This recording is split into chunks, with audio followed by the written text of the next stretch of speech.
Welcome in here on our red carpet for the Twin Cities Film Fest presented by Stearns Bank. I'm Blythe Whaley, and the honor to be standing next to Joel Hodgson. Thank you so much for being here. Hi, Blythe. Thanks for having me. I'm so happy to be here at the Twin City Film Festival. I'm really honored, so thank you. And we are so glad that you're here to present 1,000 Clowns. And can you tell us a little bit about that film? Yes, it was a movie I had nothing to do with, but the good people here at the Twin City Film Festival said, "You're used to working with B movies. Do you have a good movie that you like?" And I said, "Yeah, I've always loved this movie since I was 10 years old." And there's a good reason for it. The secret of the success of this movie is it was on Broadway like for over 400 performances, and so the lead characters, especially Jason Robards and Barry Gordon, who's the two leads, are like incredible. And Barry Gordon was an 11-year-old kid when he did this, and he played the part of a genius. And the kid really was a genius. And so I saw it as a kid, and it made me really want to do comedy. And it's the story of a television writer, and it's just a wonderful story. But again, it's a little-known film that people are always surprised when I tell them about it. So I thought it'd be, it's one of my, what do they call it when you're on an island, you know, a desert island movie. Like if I had to be left alone on a desert island with one movie, it would be this one. Well, we're so glad that you brought it to the Twin Cities Film Fest for people to be able to watch it with you. And Joel, I want to touch on not only this film and what it's about, but kind of your why. Why would you bring it here to the Twin Cities Film Fest? Is there a specific reason for here? I think that it really came from them asking me, what's your favorite movie? Because we want you to come here and show that. And I was really shocked. I've never gotten to do that before. So that was really the onus of it. That's kind of it. Well, we're so pumped, like I said, that you are here. And I want to touch on you, of course, being the writer, creator of the Mystery Science Theater 3000 and how wonderful that series is. You have a cult following for this series. How proud are you to be able to say that? Oh, thank you. I'm super proud of it. And we made,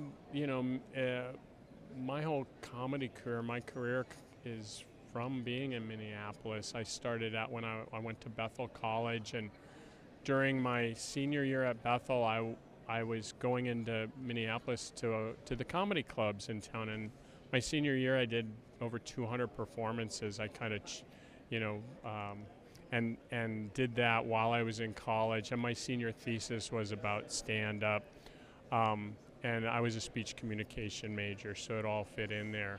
And I started out as a stand-up, had a career as a stand-up, did shows like David Letterman's show back in the day, and Saturday Night Live, and HBO's Young Comedians special. All the great ones. Yeah, well, it's all way before your time, but this was in the 80s. And then after that, after I got done with my career as a stand-up, I came back to Minneapolis and started Mystery Science Theater 3000 with local people who live here. Yeah. So we did it here locally, and we just brought back the show about 8 years ago, so we have 20 episodes on Netflix. We did a crowdfunding campaign that was, for its time, was the largest for film or television in history. We raised over $6 million and brought the show back. So if you haven't seen Mystery Science Theater, check it out. It's on Netflix, and it's streaming everywhere, all the episodes. So there's over 200 episodes now and 200 movies of questionable quality, but we're happy to present like a truly great movie tonight. Yeah. And was there any inspiration? Of course, 1,000 Clowns came before you wrote and created this series. Did you take anything that inspired you? Absolutely. The story of 1,000 Clowns is the story of a comedy writer, a television TV writer. And I saw it at a really impressionable time when I was like 11 years old. Is he still filming? We're still filming? Yep.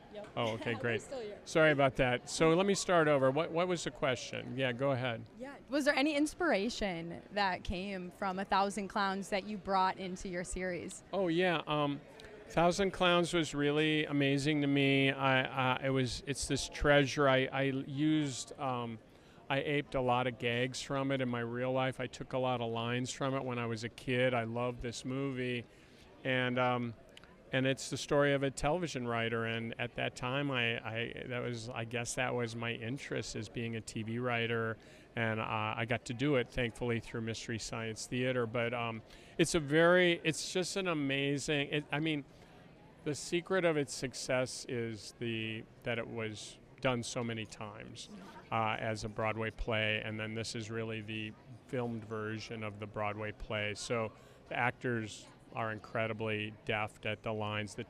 And this kid, Barry Gordon, in it has like $1 million delivery. He's amazing. So it has a lot of elements that just hooked me when I was a kid, and I still love this movie. Yeah. And I have to ask, are you giving commentary throughout this? No, that would be disrespectful. I like this movie too much, and the movie is so packed with lines and jokes. There's no room. There's no place. I would never want to do that. I would never want to disrupt anybody watching it. Well, we would enjoy it, but I completely understand. For sure. I completely understand. I gotta watch it, you know. Yeah. Some people don't appreciate it, you know. When they watch Mystery Science Theater, they can get all they want. Yes. But yeah, sometimes I go to movies and people look at me like, "Are you gonna make this funny?" And I'm like everyone else. I just want to get caught up in the magic of the movie. True. So yeah. And do you have anything to say to the Misties out there? I'm sure they're watching. What do you have? Oh, well, keep circulating the tapes, or keep circulating the URL, y'all. Thank you. Well, you heard it here, folks. That's coded language, by the way. Yes, you have to decode it. Thank you so much for great to gracing meet our you. presence. Cheers. So Yeah, wonderful to all right. meet you. Joel Hodgson, thank you. All right. Well, we'll be back here on our red carpet with more wonderful people like Joel Hodgson coming up next. Thank you.